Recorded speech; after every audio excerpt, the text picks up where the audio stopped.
On today's episode of Gathering the Kings. You're lacking, don't let that get in the way. And don't dwell on the fact, I got to get my master's, I got to get my bachelor's, I got to get this kind of financing lined up. I need to get these things in place. Just take that first couple of steps. You are listening to Gathering the Kings with Chaz Wolfe, featuring fellow 7, 8, and even 9-figure business owners who have real battle scars from business and life, but have prevailed as the king that they are designed to be. We welcome high-performing entrepreneurs to the stage in order to reveal the real of the real on what it takes to build a successful business today. We dissect the good and bad decisions they've made along the way that give a true and accurate picture of the journey of success and how you too can get there. Through this dialogue, you will learn the value of growing your network and surrounding yourself with power players and kings like today's guest. Grab your pen and notebook because we're about to dive in. What's up, everybody? I'm Chaz Wolfe, Gathering the Kings podcast. Today, I've got Jorge Newbery on the King stage. How are you, good sir? Good. Thanks for having me on, Chaz. 100%. I'm excited for this little get together here. Why don't you tell us what kind of business that you have? Sure. So I run a company called American Homeowner Preservation. We own a national mortgage servicer, a national mortgage originator, pre-REO, which is a marketplace where institutions sell distressed mortgages to real estate investors on a one-off basis. We also own a title insurance company and a number of other related businesses. So we're busy. It's we've grown. We started this 14 years ago, and we've kind of evolved into what we are today. Yeah, I love it. I love that you're in the not just the lending space, like you said, but then you've got these auxiliary businesses that go along with, or ancillary, and so. Looking forward to getting to know some of your story. I am curious about your take on the market and where we are right now. We'll probably get into some of that as well. But before we do any of that, George, I want to know what makes you tick. Like, why are you still doing this? You're 14 years in. You've had a massive level of success. Why are you doing this? It's if you asked me 2 years ago, I said, I really like working. I do. It's like, I like accomplishing things, and I like to do things where people kind of think, no way you can do that, and prove them wrong and do it. So, Sure. I mean, background, I have a GED. 14 years ago, or no, it's almost 20 years ago, I owned almost 4,000 apartments across the country. So I built quite an empire. And that was by taking risks, calculated risks, and then working really hard to make sure that they turned out successfully. But that's what I've liked. 22 months ago, my life was changed. My life was changed a couple of times in my life, but that was a big moment in time. My wife and I welcomed twin baby boys to the world. And that really does change, or for me, let's just talk about myself. It really changed my mindset. I mean, more than anything, I want to spend time with them and teach them and guide them and support them. And it's been an awesome experience, but all of a sudden for me, it's forced me to balance my life as much as possible. It's still a little bit out of balance, but I'm feeling better as I, the weekends are really devoted to Jorge and Randy are my two boys. And that's been a transformation for me. But what makes me tick? Where are we going from here? I still have big goals, and there's one mammoth goal that we're trying to accomplish. I'm putting together and have put together a team which I can hope can help accomplish that, and then that will really help me spend more and more time with my boys. Yeah, I love it. Obviously, the father's heart, man, it changes everything, and I think a lot of entrepreneurs can relate to that. Mom or dad, it's the same spirit, the same heart. So. I guess I'm going to use that perspective that you've got here now, kind of maybe as a vein throughout this show, but I would love to know, before the twins, was it just like all out, just goals only, and you just had permission to do so because you didn't have that, or give me a little bit, maybe before, pre-twins. Yeah, pre-twins. Well, I'll go to 2007. So 2007, we had extraordinary growth. It was me and about 20 people. Everybody reported to me, and I was working relentlessly. I'd get in the office probably about 9 o'clock on average. I worked till about midnight, and then I'd go home and I'd walk to work, and I lived and work about 5 minutes. Workplace and home were about 5 minutes from one another. So it was really all about work, and I'd get in a workout, probably between the two. And that was it. And it was fun, and I was growing the business. But at that point, I realized, hey, this is unscalable. If I have to be a part of every major decision, or even every minor decision, that isn't going to work long term. And a friend of mine had shared similar challenges, and he had hired a CEO for his company, and who came from, more of a, not so much an entrepreneurial background, but more of a corporate background. And he shared how transformative that was. So I said, hey, I'm going to do the same thing. So I have, at that point, it was me in 2007. I have since changed and hired leadership. Many people that, as certainly in whatever they do, they're disciplined. They know a lot more than I do. And they come from a mindset that isn't necessarily entrepreneurial, where, we get excited about doing a deal and kind of just like focus on that deal, and everything else may not be running at optimum speed. So now we actually have an organization between all our companies is about 120 employees. And so it really has grown into a company where, we have a goal. I'll share, I shared that I have a big goal right now. I'll turn 60 in 2025. My goal is to take this company public and get us listed on the New York Stock Exchange, roll up all the individual companies into one, which we're already working on doing, and then get this listed on the New York Stock Exchange. We're not that far. I mean, I need a good downturn. All of our businesses will thrive in a downturn, and that's where we can pick up significant market share. So today is preparing for that downturn, grow significant market share, grow revenue, and that would prepare us for something in 2025, 2026, right in that area where we can actually accomplish that goal. That would be big achievement, obviously big achievement. For me, it's a big goal. And I always set these big goals and then kind of work towards them step by step. And that's how you can accomplish. I mean, in my mind, you can really accomplish anything you set your mind out to it, but you got to break it down into like all these little steps. And when you look at if you try to look at it as one big step, it's really hard to imagine, hey, can I really get this done? But if you take it step by step, you can kind of say, okay, well, I got here, and then it's, it's just taking those steps. So that's been kind of the mantra for my life. And I've done a lot of different things where, I kind of set my mind to something and then just work towards it. And it is that little breaking it down to little bite-sized pieces where you're not necessarily looking at the end goal, because that can be a little bit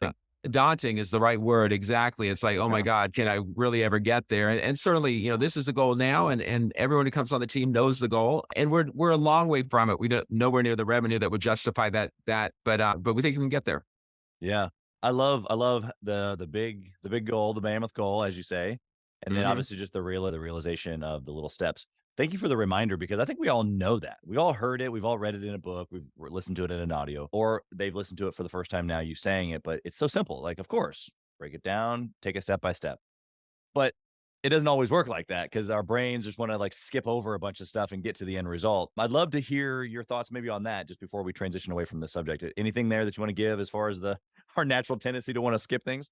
Yeah, no, it's a step by step, everything's a cinch. That's just like someone said that like 40 years ago. And I mean, I'm sure there's other ways of saying it, but it is, or maybe it's inch by inch, everything's a cinch. There you go. Like that. There you go. That's what it is. That's the one. But either way, it's the same thing. It's just taking steps. And I'll tell you, so it's always been that way in my life with little, I'll take a goal. Okay, this is what I want to do. Let me break it down. I'll give you an example, which is kind of far-fetched, but then in my mind, I believe that I could do it. So in 1984, there was, they had the Olympics in Los Angeles, and there was a bike race, and I had nothing.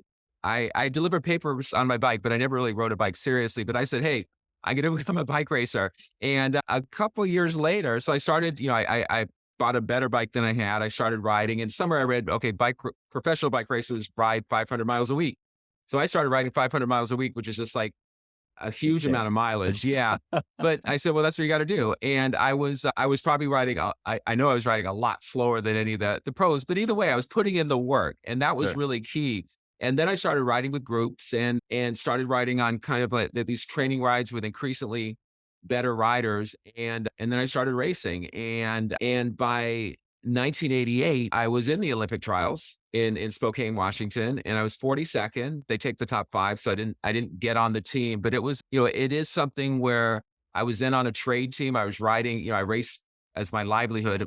It was a modest livelihood, truth be told, but that was my life for like 5 years. And it was cool to kind of get to that, say, okay, this is what I can do, and then do it. Not quite reaching the goal, but lots of times it was close. And in my mind, it kind of, I always think that, again, I'm repeating myself a little bit, but same perspective, like we're all humans, if you decide, we all may it's easy to focus on what we don't have. I don't have a college education. Okay.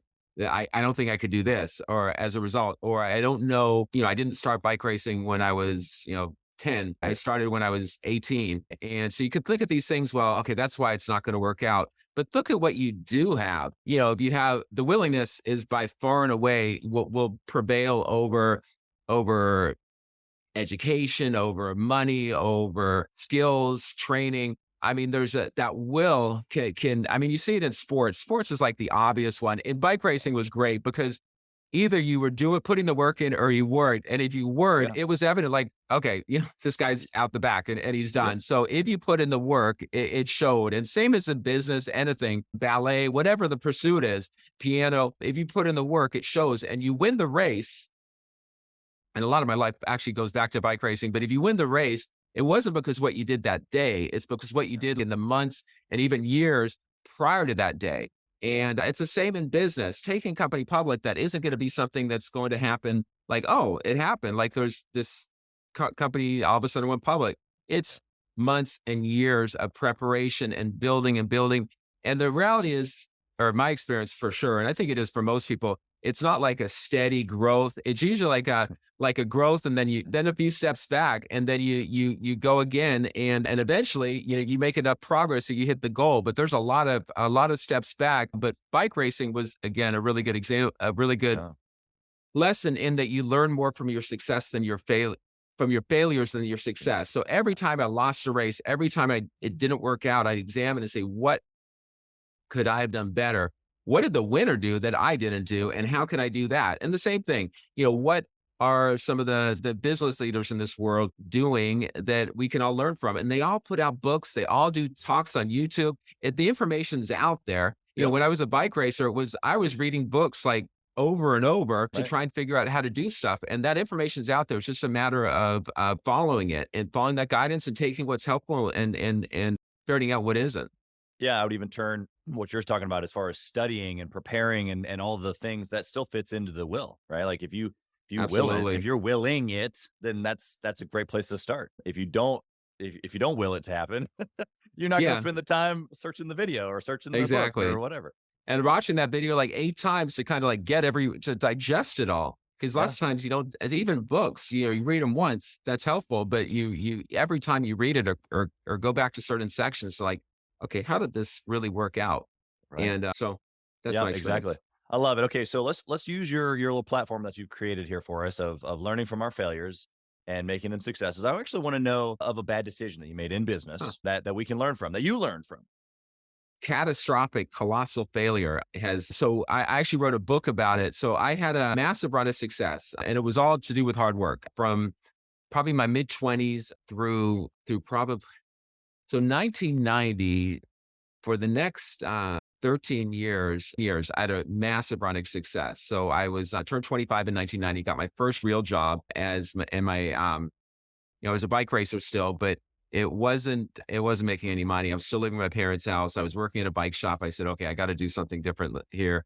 And one of my teammates' girlfriends always had a nice car, always seemed comfortable. So I asked her what she did, and she said, hey, she was a mortgage loan officer. So she helped me get my license and become a mortgage loan officer. Actually, I got hired at the company that she worked at when she got promoted. And a couple of years later, actually, I'd started my own company and I hired her. So,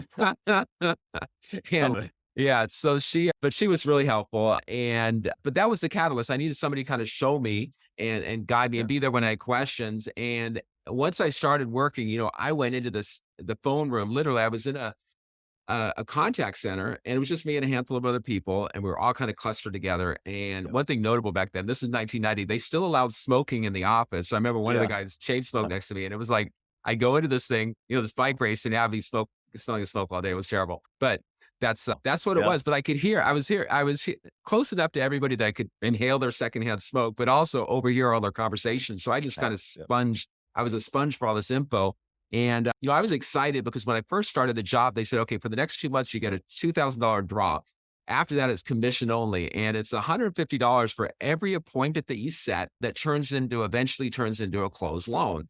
And so I listened to everybody. And I also figured out, okay, some of these people go to lunch. Well, most people go to lunch. or go to a doctor's appointment during work hours. And I said, okay, one of the things, if I could just be here from 8 to 8, they open the doors at 8, they close at 8. I'll just be here the whole time, every single day. When I went to the restroom, I'd run to the restroom and run back, because I rapidly figured out the more calls you answered, the more you're going to close. Kind of very basic math, but it was clear that others were not as focused on that. Yeah.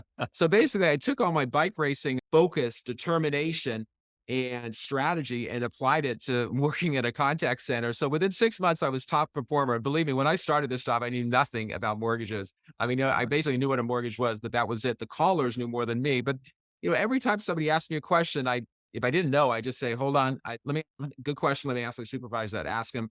And then they give them the answer. And that way I learn. And then, okay, in my mind, and I write things down. Okay, this is what to do. And eventually I got comfortable with it. And my follow-up was just, people don't realize that the sale doesn't happen on the first call. It happens, and it's all over the internet, all over every book. It takes like 7 or 8 impressions to get a sale, but people want that first call to be the sale. And if not, they didn't follow up. I was following up incessantly. And when I followed up, I wasn't me. I'd ask, okay, you're not ready to go ahead with the loan now. When would be a good time for me to call? And they'd say, yeah, give me a call in a month. And I'd actually call them in a month. Most people didn't. So I'd actually call them in a month. It's kind of like today, I'd go on websites and fill out a contact us form, and then no one calls me. It's just unbelievable. Right. Either way. So that was my entree into business. So 2 years, I rose through that company's ranks. I became a loan officer, then the branch manager, and then I split off and started my own mortgage company. And this was, now it's like 90, that was 92. So 93, 94, the real estate market kind of got shaky in California. And there was quite a bit of a downturn. So I started buying distressed properties. And by 98, I had about 500 units in California, and the market started improving. So then I started buying outside of California. And in fact, my first big out-of-state acquisition was in Kansas City, Missouri. Nice. I bought Pickwick Plaza downtown, which is right near City Hall. It's 233 units.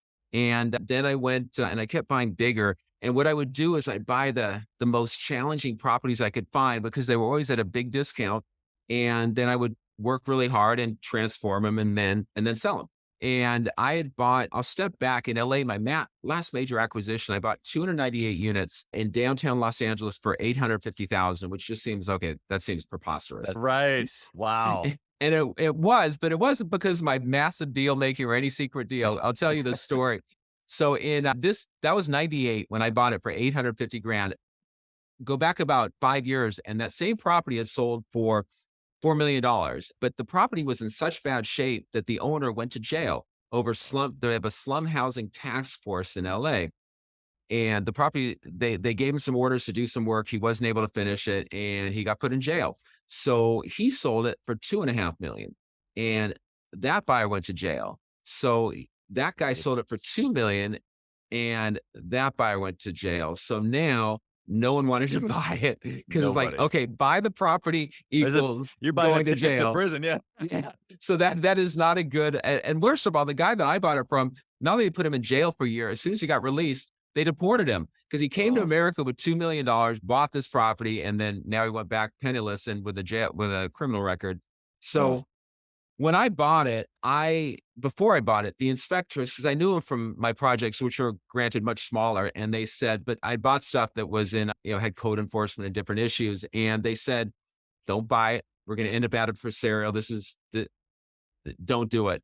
And of course, I'm like, no, I can do this. And so I bought it. Is the chip still on your shoulder of don't tell me I can't do it? Yeah, exactly. That's it. So don't tell me. Yeah. I always have that telling me don't do it. And then that almost makes you want to do it more. Or better yet, he can't do it, or something like that. Someone says, there's no way this guy's going to pull it off. And then, okay, I'm going to work like crazy to make it work. So I bought it, and I met with the inspector shortly after buying it. And they said, okay, you got 6 months. We can't selectively prosecute. So you got to get this thing done in 6 months, or we have to take action like we've done against everyone else. And so I worked really hard, and they came by every single month, and they said, hey, making good progress, because I was making major progress. But on December 31st of 2008, I bought it in June 2008. A friend of mine called me and said, hey, you're in the paper. And I said, for what? He said, 34 criminal charges filed against Redondo Beach man, which turned out to be me.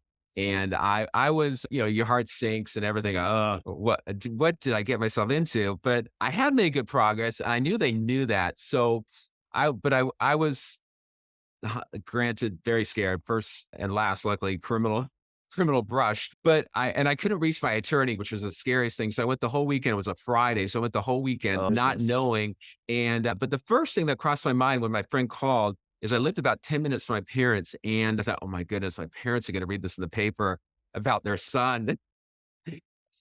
I can't let that happen. So it was the Los Angeles Times. So I drove over to my parents' house and I found the paper, which thankfully they had yet to open. Swooped it I up. s- the metro section was missing from that paper that day.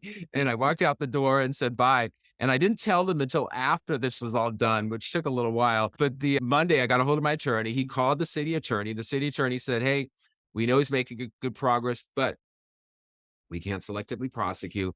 So they agreed that I would pay a $10,000 fine and be on probation. And I was like, oh God, I'm going to have to go to like probation office every week or something like that. But they said, no, they gave me summary probation, which is the lightest form of probation, which allows that as long as you don't get into trouble, and I had 3 years where I couldn't get into trouble. As long as I don't do that, then probation's over and nothing happens. I didn't have to do any reporting or anything like that. So I agreed to the terms. I paid the 10 grand and it took me 11 more months. So I'm always, as an entrepreneur, always very optimistic. I thought I'd get it done in six. I got it done in 17, but in November, just a few days before Thanksgiving, all the inspectors came and on one day they had to go through the 298 unit property and which was occupied and not find a single violation, which we had a few false starts, but that day it worked. And they signed off on it. I promptly sold the building and made over $1 million. And I said, wow, it was, I was excited, but also it was a mixed blessing. It emboldened me. It kind of made me think, okay, I can take on any challenge, even where everybody else has failed, and I can prevail. And so that was a negative part of it. So I went to Kansas City. I bought Pickwick Plaza, where they had 8 murders in the prior year, and I moved in. Because mostly people thought it was admirable that I actually moved into the properties that I transformed, but actually I was kind of cheap. That was the real reason. That's the truth. Why buy in a hotel when I have like plenty of vacancies at this this complex I'm working on? So I moved in.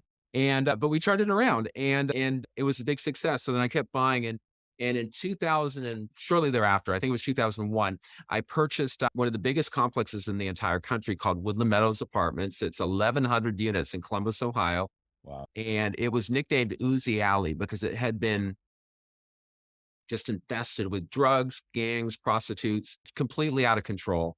And this 54 acres, 122 buildings, this massive property. And that was my biggest challenge. And I'm getting to the point because your question was, well, what was your biggest failure? So this is the run up to it. So I'll tell you what happened because it was my biggest failure. And I could have done so many things differently. And my life would have been different, not better, just different. Yeah, if I hadn't had this major setback in my life. So I set about executing my formula, this time on a major stage because the media was totally paying attention to this building or this complex. And so one of the things I noticed was predominantly minorities, African-American, Hispanics, tenants, and they had a 12-man, all-white security force, all armed with like security cars and stuff like that.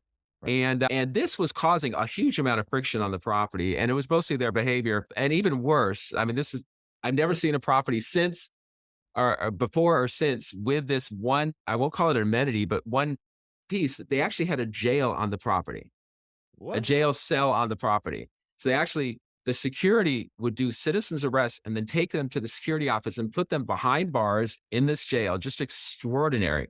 And I remember one day I was in the security office, I was like, what? There was a young man behind in the jail cell. I said, what is this? And I own this property. What is going on here? And they said, well, no, we believe he was dealing drugs. The real police, the Columbus PD are coming over. They're on their way to take him. And I said, let him go. I said,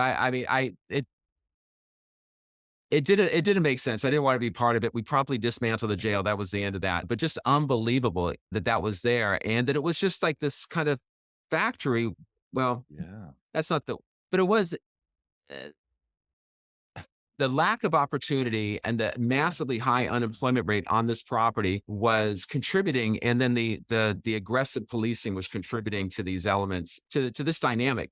Hey, Chaz Wolfe here. As many of you know, I have been on an absolute mission to help entrepreneurs from all across the country in many different industries level up their game and grow their business and intentionally connect with other entrepreneurs. We do that obviously through the podcast, but we also have a peer-to-peer mastermind group specifically for 7 to 9 figure business owners. We are bringing some of the best and most successful entrepreneurs and minds together in a regular and super intentional way to not only grow our network, but to be able to leverage. And at a certain point in business, success becomes about leverage, leveraging time, leveraging resources, leveraging key relationships. This is exactly what we're doing inside of the peer-to-peer mastermind group called Gathering the Kings, specifically for 7 to 9 figure business owners. So if that's you, if you're ready to level up your 7 to 9 figure business even to the next level and get around other big hitters just like you, I want you to go to gatheringthekings.com, fill out a short application, and it'll come to an application call with me, and I want to chat with you to see if it might be a good fit. Talk soon. And so what we did, I was scared when I made this decision because the property manager suggested it. And I was hesitant, but because it disrupts the status quo that had been there forever. But we fired all the police, all the security. We let them go all on one day. And the media, people were predicting absolute bedlam at the property. Like this is going to go completely out of control. Right.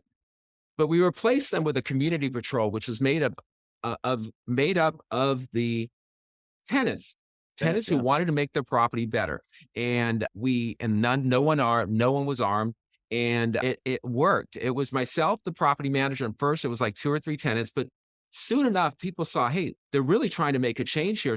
And that's what the majority of the people living at the property wanted, was change. Right. So they started helping out, and we made just massive progress. Within 6 months, the crime rate had dropped in half. And again, people were predicting like this is going to go berserk, and it went completely the opposite. Just extraordinary. Now we still had issues. I mean, domestic violence issues. We still had a big problem, which was on the corners in the summer nights and stuff like that.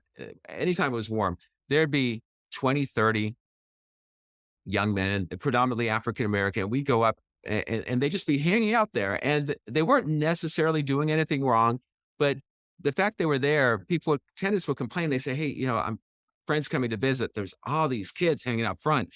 And they were kids, usually teenage or early 20s, and they're all hanging up. And so we go up to them and say, hey, can you move? And they would move, but they moved like 2 blocks away in the same property. And so it really didn't help. And I remember a common response was, well, give me a job. And we were like, I'll confess that initially just kind of like went in one ear and out the other. At the moment, I was just trying to move them and satisfy the tenant's complaint. But then we heard this often enough. We said, well, why don't we give them jobs? I mean, that's the problem. If they don't have jobs, that's why they're hanging out. And so we created a program called the Teach Program. And we told people that if you come to this program and you're on time every day for 2 weeks, we guarantee we'll give you a job. And we were figuring we're doing almost $20 million in renovations to this property. All these contractors are coming in from the suburbs into the property, getting paid, and then going back and spending the money in the suburbs. Why don't we spend some of that money to train the tenants and their families? And then that money stays at the property, strengthen those families, makes it easier for them to pay rent. And that's what we did. So the first, I think maybe 5 or 6 people showed up for the first class. They went the 2 weeks, but then they actually got jobs. And then we were pretty soon, word spread. There were like 50 people showing up. And then it was transformative because people showed up, people were wearing, baggy pants and different clothes, but pretty soon they started wearing, what they'd wear to church. And it was like wait, is this, they look completely different. And that was, and over time, the majority of the construction crews, the labor on those construction crews was made up of tenants from the property. We trained people to become men and women, to become part of both the construction crews, and they get education in different trades. And then they start working in the office, like leasing agents, support services, rent processing, different things like that, maintenance. And now the property was like, this is run by the tenants. And it was really, really transformative, not just for the people, but for the property. And for me, just to kind of witness this and be part of it, it was really one of the most exciting periods of my life. And to see what given the opportunity that so many people who have many times been kind of written off by society, given the opportunity, which many times they aren't, but given the opportunity, a good portion of them would seize it and take a totally different path. I think the lack of opportunity for many Americans is contributes to some of the issues that we have today. And you heard in 2020 you started hearing about defunding the police. And I won't say we defunded the police, but we certainly did some of the experiment that we did had the success that people envisioned. I don't think anyone really didn't want to have police, but there needs to be a different approach. mindset, different approach. And in this case, it worked. And I think it was transformative for me too. Now there's and what happened next, we started getting media attention about, hey, what's happening at this property. And now some of these skills, and people wanted to support it. So other businesses started hiring the people, the companies. So some of these groups, as they became employees, they said, from your training program. Yeah, they started Wow. starting their own landscaping company and different things like that. And I remember there was an Arby's nearby, and one of the gentlemen in the program said, "Hey, I went to Arby's to try to get a job, and because he had a criminal record, he couldn't get a job." But a few months later, they hired him to do their landscaping, because they don't do criminal checks usually on vendors; they do it on employees. So it was eye opening. And some of those businesses, now it's more than 20 years later, some of those people, those businesses are still around. I mean, they're still working and they've grown, which is really, truly exciting. But there's a sad end to all this story. So on Christmas Eve, 2004, that property was hit by an ice storm, which was the largest federally declared disaster in Ohio history. And our property was probably the most impacted of all. And if you can picture this, all the power went out to the property. The trees went down and knocked down power lines all everywhere. And so when that happened, when we had no power, the power to the boilers, which powered all the heat to all the units, also went down. And when that happened, because it was in the negative, I think it was about -8, all the water, both in the pipes that distributed the heat and the domestic water, they all froze. So we had thousands of families living there. We had no heat, no power, no water, and negative below zero temperatures outside. And that was truly a disaster. And it was the whole city of Columbus was out for 4 days for power, but I shouldn't say the whole city, about more than half of the city was out. But we were one of the worst impacted. And when we came up and things warmed up, all that water in those pipes started bursting. And in the end, it was truly a tragedy. We had, the Red Cross opened up a shelter across the street at a church. We allowed people to break leases and move off the property. And it was because the first 4 units and all 122 buildings were subterranean, all the water came in and flooded the first 4 units across the property. And now in retrospect, I could have done a number of things. My number one, what I should have done, and it's easy to say now, is just close the property and say we're done and wait for the insurance to settle. I had more than $50 million in insurance. Eventually, that would have worked out the best, but that's not what I did. I was intent on rebuilding this property because we had so much success. And I said, no matter what, we're going to rebuild this property. And that was the tunnel vision that I had for years that got me to that point and drove my success, now drove my failure. And I did not realize at the time, but the city, this was one of the largest pieces of land in the city of Columbus. It was absolutely was well located just across the street from a brand new VA hospital, just down the street from the airport. It was out of place. We backed into Bexley, which is the highest income neighborhood in Columbus. And here we were predominantly low-income housing. So the city seized upon this opportunity to try to get rid of low-income housing at Woodland Meadows. And they did it initially. They made some overtures, which I completely went over my head. They commanded me to come to the city, bring all our financials and stuff like that. But when I went there, they basically said, hey, we'll support you if you move the tax credits that we had at the property and the Section 8 contracts. Will support you to move them to another property in Columbus that you have to buy. And then, we'll kind of end up with this property. And I was, no, I'm going to build this one. There was an undertone, which I should have picked up on. Hey, if you don't do this, they're going to knock you out. So basically that's what happened. I didn't do it.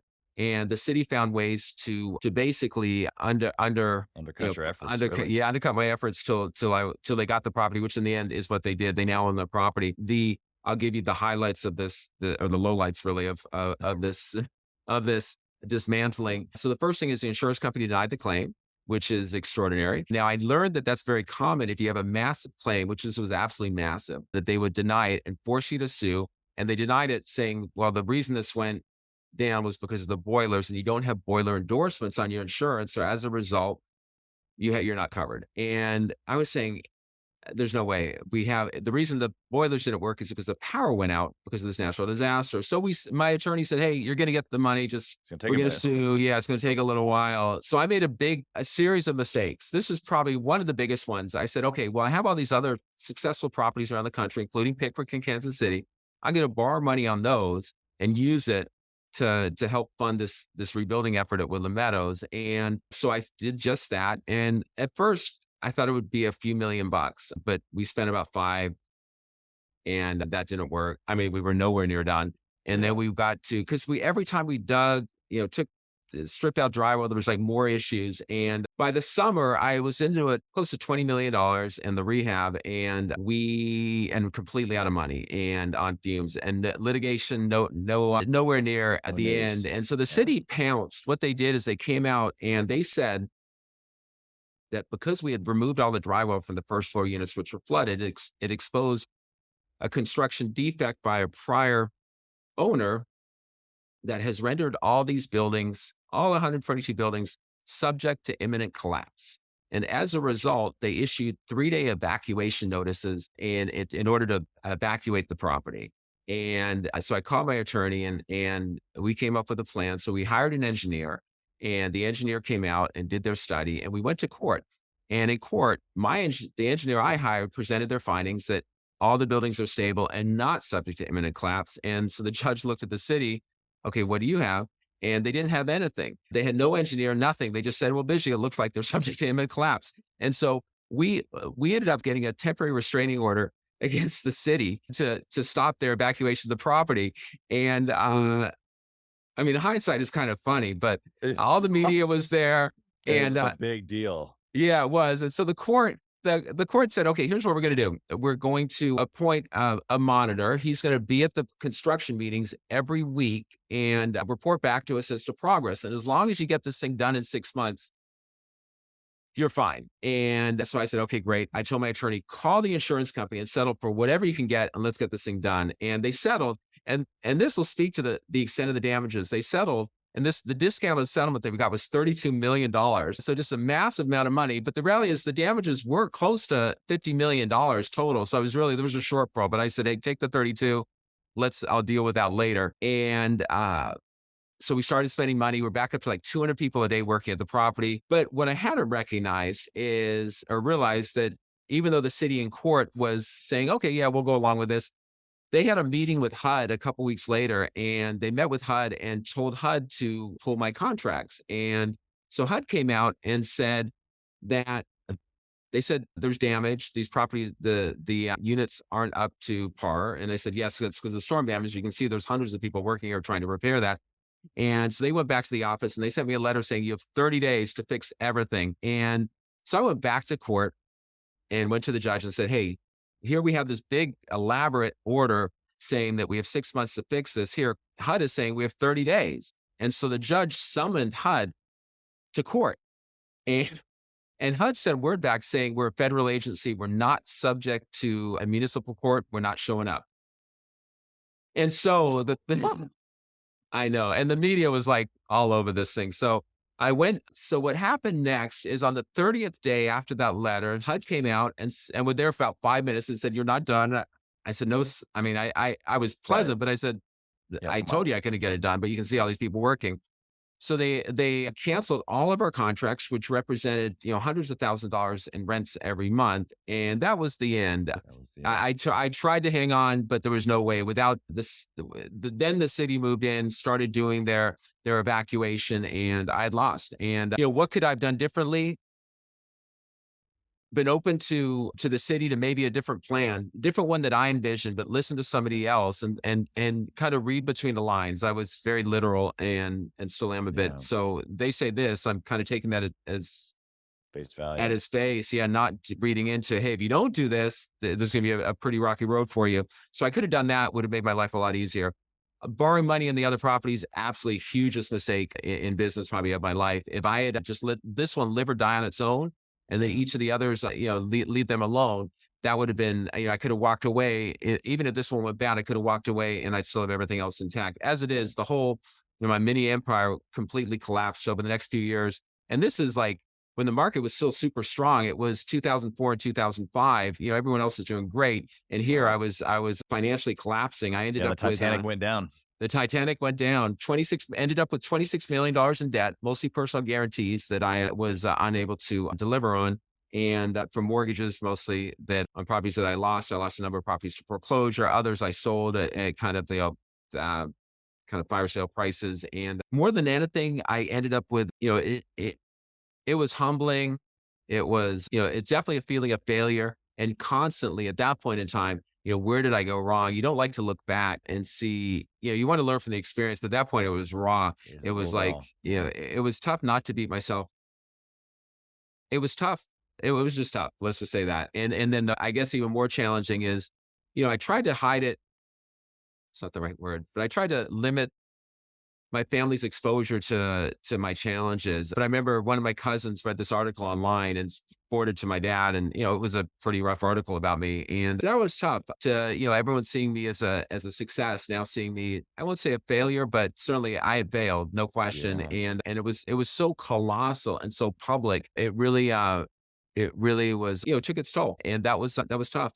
And before that, I could get loans like so easily. And after this, I said, okay, well, I'll just rebuild.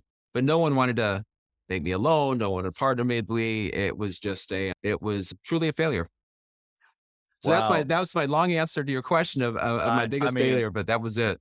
Yeah, I mean, probably one of the most incredible stories we've had. Thank you for sharing. I I don't think anybody who's listening to that is going to be upset about listening to that because wow, I mean, we were there the entire time, like literally going with you. I was in the property, I was looking at the drywall. I mean, I was right there with you. You're an incredible storyteller. I want to know, obviously, with us kind of looking to wrap the show up here. I want to know you started the show by saying, I'm going to take this company public in the next few years. Or that's the big mammoth goal. So different from how you just left us in 2004, 5, 6, where you had nothing, nobody would, loan you anything. You, for all intents and purposes, were in such a reversed position than almost anybody listening right now, even though they've never maybe hit $1 million in revenue, or maybe they're still, a small fish.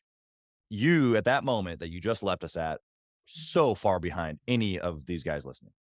Give us the one thing, or give the listener the one thing that you did from 2004 to now that's applicable to them as well. I mean, it's self-belief, believing that no matter what, I mean, you always have, the one thing that came out of that was my mind. So regardless, financially destroyed, credit destroyed, reputation destroyed, but I still have my mind, which, had succeeded, had now had a big failure, but had succeeded. So I think, again, it goes to, what do you have versus focusing on what you have versus what you don't have. And at that point, I really had nothing. Again, I started out, I had a GED, so no education, and not that in the reality, that really doesn't matter. It hasn't never been an inhibitor, but I had no money. But worse than no money, because many of your listeners may say, hey, I own a couple of rental properties, or I'm just getting going. But it's worse when you have no money, no credit, no bad reputation. I had millions of dollars in judgments against me. I had lawsuits. I had tons of lawsuits against me. And so, but what in that did I still have? And really the only thing I had, I mean, beyond family and some friends, it was tough for them too. So it was my mind. And that was the one, I guess, my biggest asset, and maybe my only asset at that time. And so I think, when people say I can't do it, I think your listeners it's so easy because I get in this trap too. Well, I can't do this because I don't have that. But here I truly nothing. And now I've used my experience, and largely I've used that experience to kind of fuel my rise after that. And I'll tell you the story. You'll learn that if you share with people what you lack or what you're afraid of or what makes you vulnerable, and you're genuine and sincere about that, people relate to that. It's hard to relate to people's, well, success. I mean, it's great to hear about people's success, but really people pay more attention when you share your failures. So whatever, anyone in your audience, everybody has had challenging points in your life. And many a times, as my inclination for those first few years was, when anybody found out about it, I was like, oh, that was like a punch in the gut. Like, okay, now they've heard about all my, been exposed to all my wounds. challenges. Yeah. But now I wrote a book. It's called Burn Zones. That's on Amazon. And a lot of people support my current businesses, invest with them, whatnot, because of the challenges, it's funny. That's the complete opposite of what you expect. You want to invest in someone successful, but people relate to somebody who's succeeded, fallen, and came back. And so I think the message to your listeners is, whatever you're lacking, don't let that get in the way. And don't dwell on the fact, I got to get my master's, I got to get my bachelor's, I got to get this kind of financing lined up, I need to get these things in place. Just take that first couple of steps. Lots of times they don't require any money or very little money, and something that's within your means, and take those first couple of steps to whatever your goal is to achieving. And again, whether it's sports, whether it's family, whether it's relationship, whether it's business, it's all the same thing. It's taking small steps and getting towards whatever your goal is. And then if you're like me, the one challenge and affliction that I have, I'm probably getting a little better with now that I have the kids, but is every time I reach a goal, it's like, okay, I got to set another goal that's even more preposterous. And so it's like a never ending journey, which I guess is what life is. But I'll tell you now with the kids, and it has, again, back to what we talked about at the outset, that has been transformative. Once I hit this goal, I think I'll really I think my life can take I'll take a different vantage point, a different perspective going forward. I really, truly want to balance. And I think that's what having kids has done to me, and I think it probably does to others, is it makes you, it's a business is important, family's important, but more than it, I mean, family is the most important thing. And once you have kids, it really, for me at least, it's really, really kind of ingrained that I want it to be balanced. Yeah, I love how you've ended this just right where we started, which is set a big goal, take some small steps. It's okay that you might feel a little scared. You may not know how to do everything. Don't skip the steps. Just take the little ones. And then what you just ended with, finally there was, the family is everything, kids and the future generations. I mean, it is literally why we exist, to procreate. I mean, biologically. So for you to be able to put that into motion emotionally now, not just biologically, but emotionally, and go, wow, this is really what life is about. And then the relationship behind it is incredible. I think it's incredible for the listener. I think that looks different for each one of us, right? Each one of our journeys. Like you just said, maybe in a couple of years when you go public with this one, it'll feel like, and then now you can do the thing with just the family. I'll like to have you back in 3 years and see if that's the case. We'll see. But the reality of it is that even through your story and then the way that you summarized everything here, it's exactly how you let us off, which as an entrepreneur myself, who's been on the up and down as well, I can see it and I go, okay, we ended exactly how we started. And therefore I know what this guy's saying is real. So from a listener perspective, how can they find you? How can they connect with you? Maybe they want to, we'll put your link to the book in the show notes, but kind of just give us a quick blurb on how they can find you and connect.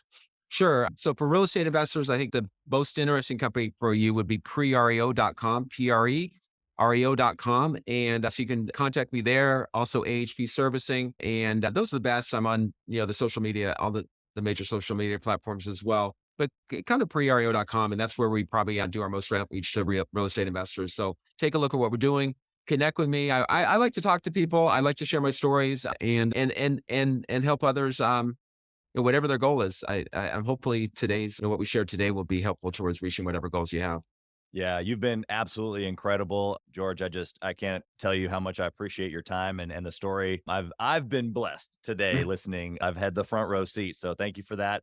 We wish you absolutely nothing but success and blessing in this IPO adventure that you have. And we'll talk here hopefully soon, but at least in a couple of years to see when you hit. See what happened. Absolutely. Exactly. Thanks for being here. All right. Thanks for having me on. Thanks, Chaz. Thank you for listening to Gathering the Kings today. I hope that you were able to pull out a few nuggets to go apply into your business right away. More importantly, though, I hope that you're realizing that it takes more to be successful than just being by yourself, doing it all on your own, carrying the weight all by yourself. What I have realized, not only in my own journey from multiple businesses and multiple different industries, and now interviewing over 200 or 300 other very successful 7, 8, and 9-figure business owners, is that it's tough to do it alone. And so Gathering the Kings exists to bring together successful entrepreneurs. In fact, we are putting together 1,000 kings, specifically who are grateful but not done.